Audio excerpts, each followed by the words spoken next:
జగిత్యాల పట్టణంలో పలువురు మహిళలు తమకు డబుల్ బెడ్రూమ్ ఇళ్లు రాలేదని కలెక్టరేట్ కార్యాలయానికి తరలివచ్చి నిరసనకు దిగారు।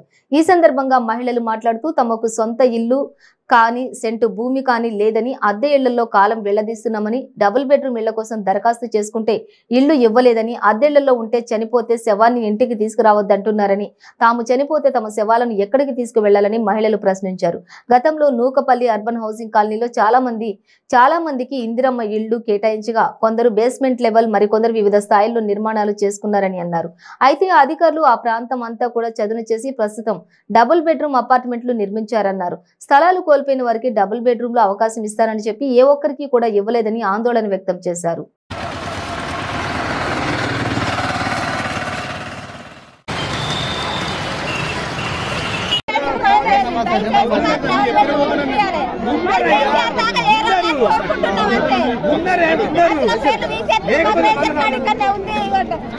ఆధార్ కార్డు మాకు రేషన్ కార్డు లేదన్నారు, ఓటు లేదన్నారు,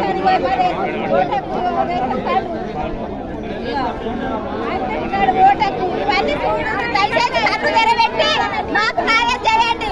ఇవి కావు ఒడ్రలే అని చెప్పిన రెండో వాడు ఒకటో వాడలా కౌన్సిలర్ తరఫున పోయిరని కౌన్సిలర్ నా తప్పు లేదన్నాడు।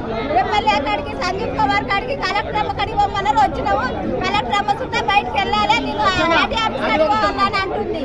పోలీసులు మూకెత్తున్నారు। దయచేసి మా కేసీఆర్ కు చేరి మాకు న్యాయం చేయాలని మాకు న్యాయం చేయాలని మట్టి పార్టీ చేస్తాం। మాకు దయచేసి కేసీఆర్ సార్ కు చేరేసి మాకు న్యాయం చేయాలి। మేము గుర్తురాలు ఉన్నాం ఇంత న్యాయాల ఒకటో వాడ ఇల్లు ఇస్తాని ఇంకా ఇవ్వలేదు। మొన్న ఏం చేసి వస్తామని ఇక్కడ రైతులు క్యాన్సల్ చేయించారు। ఇస్తాం ఉన్నోళ్ళకు లేని వాళ్ళకు చూసి ఇస్తామని అన్నారు। అన్న సుద్ధా మాడిబిడ్డకు రాలే, మాడిబిడ్డకు మాడలేదు। బాగా సంవత్సరం అయింది ఉంటున్నాం కదా, చెప్పాలా మేము పిల్లలు ఏం బతకాలి, బిల్లు చేసుకొని బతుకుతున్నాం। అన్ని పరిస్థితులు దృష్టిలో పేరు వచ్చింది, ఎంక్వైరీ చేసి ఎంక్వైరీలో ఇంకేమీ లేదని వచ్చింది, ఏముండదని వచ్చింది। మాకు డబల్ బెడ్రూమ్ ఎందుకు ఇవ్వలేదు అసలు మేము పేట అది కావాలి మాకు।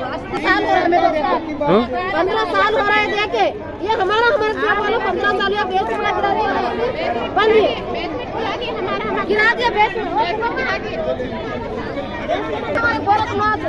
वोट डालने जब आता ना तो वोट तो हम जरूर नहीं डालते, हम तो बोल देते हैं नहीं 2000